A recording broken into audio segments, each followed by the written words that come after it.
Is the poor that is facing the wrath of the nationwide lockdown. Residents are at this point in time alleging that slum areas are not being sanitized. The residents also allege that the corporation is not at all paying any heed to their calls.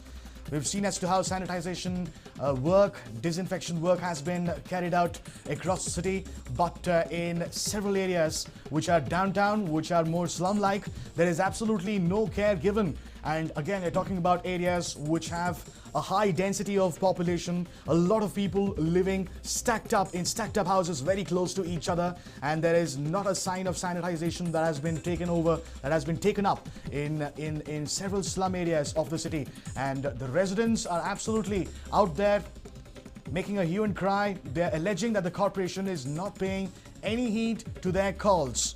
So when will the corporation really wake up to the plight of the residents in the slums? When will they go ahead and ensure that the slums are also sanitized? Time is really running out, and with the Deputy Chief Minister himself asserting that the state is slowly, the country in fact is slowly looking towards stage 3, that is community transmission. It is also important to go out there and ensure that each and every area of the city is absolutely sanitized by spraying those disinfectants. But that is not the case at this point in time in several slums across the city. Malleshwaram, of course, happens to be one of them. Now, the residents of these areas are absolutely up in arms against the corporation and are constantly saying that the corporation is not paying any heed to their calls. So when will that really happen remains a big question. Now, if the important sanitization process does not really take place, things can really spiral out of control. The visuals speak volumes for themselves.